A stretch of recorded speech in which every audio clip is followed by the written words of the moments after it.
What's up mga kaasang? Welcome back to my channel. At for today's video, nandito naman tayo sa farm. At ayun na nga, kailangan na natin gawin yung dapat natin ginawa noong nakaraan. So napabalik ako dito agad. At kailangan ko ulit kumuha ng mga gapi natin dahil naubos agad yung kinuha nating gapi. At medyo mabilis, no? Mga 2 araw lang naubos na yung kinuha ko. At yun, nagdala nga pala ako dito kung maalala nyo. Yung na-breed natin sa bahay na albino full red. At saka yung ating albino blue topaz. Dinala ko na dito no, kasi medyo ang bagal nila lumaki talaga pag nasa bahay. Pag yung mga indoor setup lang na mga bahay-bahay lang. Mas mabilis kasi dito siguro pag nilagay ko to 1 month pwede na nating i-release yan. Ngayon parang nabansot yata sila doon at ayun nga, hindi ko na masyado napapansin kasi ang mga isda ko sa bahay dahil nga busy tayo sa shop palagi. At ayun, lagay ko na lang dito no, tapos yun nga i-reset natin tong pond na to. Kukunin ko lahat ng laman yan para iuwi natin yung mga goldfish dyan. At yun, yung mga malalaking gapi natin dyan, i-reset ko na. Tapos yung nandun, meron tayong dalawang styro tub na mga danyos. Kukunin ko na rin yung mga danyos na yan. Tignan natin no, kasi mga breeder size yan, baka pagtripan na lang natin i-breed. Subukan natin magparami ulit ng danyos. At kung ano pang pwede kong gawin dito, gawin na natin ngayon. At medyo magiging busy tayo ngayon dito. Alright, simulan na natin. So yung mga kasang, no, simulan na natin ang paghuhuli dahil doon tayo magsisimula. Tuhuli natin itong mga goldfish na to. Uy, mangga, dahil mangga. Kukuha nga rin pala tayo ng mangga dahil yung mga mangga namin dito ay nahuhulog lang. Ayun o, dami tambak. So yung mga goldfish natin dito, kukunin natin. Dito natin ilalagay, pati yung kumakakuha tayo ng mga ano dyan, mga tawag dyan, mga giant na mga gapi. So, sabi ni Papa, gaganto lang daw ako para kunyari kakain daw sila. Lalapit daw yan, pero hindi ko alam kung totoo nga. Ba't tayo nila lumapit sa akin? Grabe ang kapal na ng nito, lumot. Ang ganda na sana ng lumot nito eh. Kaso ang problema ko dito, yun nga, ang daming gapis. Tapos ang inisip ko nga, lagay dito siguro yung PKBM natin. Kasi mas mabilis talaga magparami dito ng mga live bearer. PKBM o isang magandang strain ng gapi. Ilagay mo lang dito yun. Panigurado, 2 to 3 months, ang dami na nun. Pero yun nga, wala na lumalapit. Tayo na lalapit. Dito sila lahat oh. Yan, grabe, may danyos na rin na blue dito. Hindi ko alam ba't nagkaroon ng danyos na blue. Laki rin ng danyos na blue. So ayan yung mga gapi natin na sobrang lalalaki. Kasi laki na sila ng goldfish. Yun, kunin natin isa-isa yan. No? Hindi muna natin bubulabugin yung mga yun. Kasi hindi na natin makikita pag nabulabog sila. Yeah, may nakuha tayo isa. Nakuha tayo isang goldfish. Mga ganito kalaki pa. Ganyan kalaki pa lang. Yung mga goldfish natin parang nabansot na dito. Yan, dito sila lahat. Oh. Try natin kumuha ulit. Ito, ganda, orange.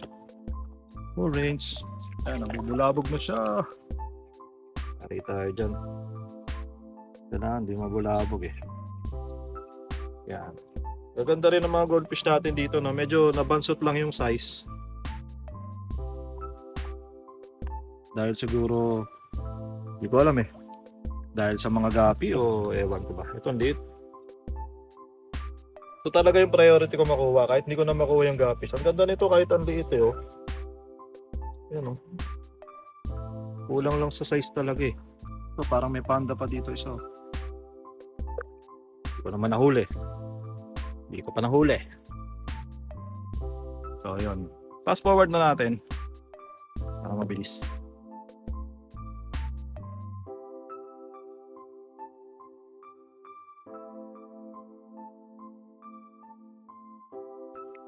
So yun mga kasang. Medyo maraming tayo nahuli. Pero meron pa rin.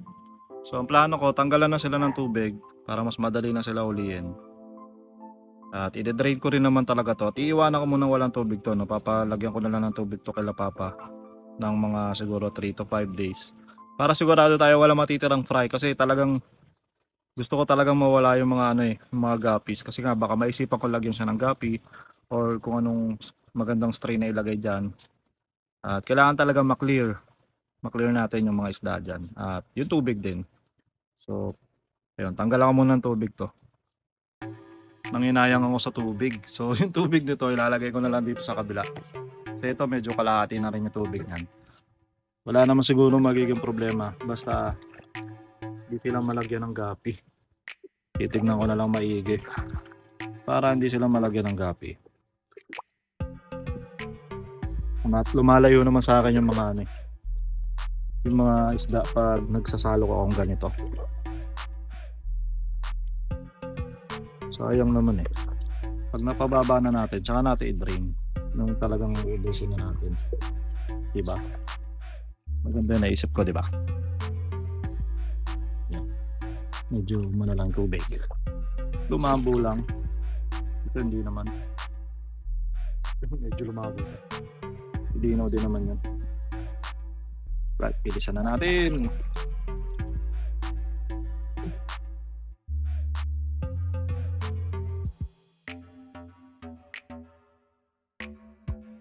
So yun mga kaasang, natapos na nga at naubos na natin ang laman nitong ating pond. At patutuyuin ko muna yan bago ko lagyan ulit ng tubig. So ito yung mga nakuha nating isda dyan. Yung ating mga goldfish, merong mga iba-ibang size na medyo nabansot na sila, no, kaya medyo maliliit na. Saka yung ating mga guppies na napakalalaki. So ibibenta ko yan as chops. Ano, grabe ang laki. Malaki pa sa goldfish pala to. Kasi mahaba yung goldfish eh. Ayan o. Oh, diba? Yan, uwi natin sa bahay lahat yan. Tapos, ito naman ang ayusin natin ngayon, no, dahil nga sabi ko, kukunin ko naman yung mga danyos natin dito. Tsaka yung mga halaman, di ko alam kung pipitas tayo ng oting halaman dyan. Sa mga hindi nakasubaybay sa akin dito dati, no, kung maalala nyo last year, natripan ko na mag-breed ng mga danyos. So dito ko nilagay yung mga fry nun. At itong mga danyos na to, mga almost 1 year old na to. At yun, hindi ko kinukuha, no. Ang mga nakuha ko lang dyan yung mga neon green long fin. Pero itong mga pink, tsaka yung mga walang kulay, may mga lumabas kasi walang kulay. Mga naiwan na dyan yan. So kukunin ko na lahat yan. So yun mga kasang, no, sa tingin ko ay naubos na natin yung mga danyos natin. At ito na yung mga danyos natin. Mga pink lang kadalasan nakikita ko. Wala na yung mga green. So hindi ko pa alam kung anong ilalagay ko dito ngayon. Papapuno ko muna ng tubig to. Tapos malaman natin kung anong lalagay natin dyan. Itong mga albino full red natin, dahil marami dito na fry, since sobrang dami ng fry dyan, dito ko lang siya naisip ilagay. Dyan natin palalaki. Puro albino full red naman to eh, tsaka to. Ayun, ang daming fry nito. As in, super dami, kahit saan ka tumingin. Ayan, kahit saan ka tumingin, may mga fry na albino full red. So, dami talaga niya. Mas marami pa yan dito sa dinala natin. Ito may mga fry din. May mga juvie size. Pero hindi naman siya ganun kadami. So, tama lang na dyan natin ilagay yung mga papalakihan natin. Tapos yun, ang iniisip ko na lang kung saan ko ilalagay yung ating ABT. At tapos na tayo dito. So, yun. Na-drain na natin yan. Nakuha ko na yung mga danyos doon. Yung ABT na lang saan natin ilalagay. So yun guys, naisip ko na dito na lang ilagay para puro gapi sila dito. Kukunin ko yung mga natin dito, mga red balloon platin natin. Ay, hindi pala pwede, kailangan i-drain din. May nakita akong gapi. Naluan pala ng gapi to, hindi pala pwede dito. Medyo matatagalan kasi tayo, no? Ang laki oh. Kita ko may gapi. Natalunan siya ng green cobalt. So hindi ko siya pwedeng tanggalin dito. Kaya pala muna natin dito. Isip pa tayo kung saan natin lalagay. Puno na tayo eh. So yun guys, no, dahil mga danyos lang naman ang laman nito, tingin ko ay nakuha ko na rin naman lahat. Doon na lang natin muna ilagay itong mga ABT. Siguro dito natin ilagay. Yan. Tapos paramihin natin dyan yan. Paramihin. Palaki natin yan dyan. Yan. Wala na naman ako nakikita wala na ako nakikita sa ilalim ng mga danyos. At kung sakaling meron man danyos, at least okay lang na pagsamahin sila. Kaysa yung gapi kasi magka-crossbreed. So, itong ABT na to, hahatiin ko na lang dito at saka dito. Kasi medyo marami yan. At ayun, makalipas ang maraming daldal, kailangan na natin ito i-release. Hahatiin nga natin yung ABT natin. So, itong dalawang styrotub na to, lalagyan natin ng mga, siguro, ilang Mga 10 pirasong ABT. At antayin na lang natin lumaki yan dyan. Siguro 1 month lang pwede na natin i-harvest to kasi medyo malaki na rin naman to. Actually, juvie size na siya. Pero hindi ko pa para ibenta talaga yan. Gusto ko kasi magparami pa niyan. At gusto ko mag-massive breeding din yan. So, baka wala ako i-release dito. Puro gagawin ko breeders yan. Dahil wala rin akong breeders niyan. Tapos dito nga yung ating yung ating albino full red. So ilalagay ko dito tong mga juvie size din. Tapos yung mga makikita kong malalaki na kasama nila dito dahil may mga napansin ako kanina. Yun na yung kukunin natin. So yung batch na to, ito na yung lalaki dyan. Tapos yung mga malalaki, kukunin ko na. Para yun naman yung pambenta natin. So yung mga kasang, ito na yung mga nakuha natin. Ipakita ko lang sa inyo ng mabilisan.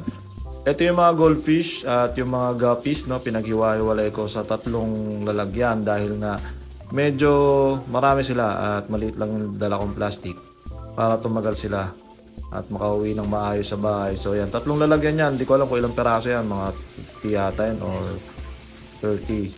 Tapos ito naman yung mga danyos natin. Puro pink yung nakikita ko dyan, tsaka walang kulay. Tapos yun, kumuha na rin ako ng crayfish. Meron tayong craylinks. Binibenta ko to ng 50 pesos ang isa. Mga 1 to 2 inches na yan. Tapos kumuha rin si Mrs. ng halaman. Ito yung floating water lettuce natin. Tapos kumuha rin ako ng swordtail. Yan, meron tayong mga swordtail kasi may mga naghahanap nito. So kumuha ako ng swordtail pambenta sa ating shop. Tapos itong ating mga electric green cobalt. Kumuha rin ako ng ilang pairs ng green cobalt tsaka ilang pairs din ng albino full red. So yan, yung mga ititinda natin sa shop. At sa mga gusto kong order na hindi naman nagwo-walk-in, message nyo lang ako sa Facebook. Tignan natin kung pwede natin pa-shipping sa inyo yan. Alright. So yun mga kasang, sumisilip ako dito kanina sa ating tuxedo koi at pansin ko na medyo maliliit na at mga sobrang lalaki na ng mga tiraso. Hayaan ko muna lumaki yung maliliit para mag good size siya. Tapos yung malalaki hindi ko kasi talaga na-harvest yan dahil yan yung mga breeders natin. So sa susunod na lang ako kukuha niyan. Tapusin ko na ang video nito. Maraming salamat sa panonood. Peace out!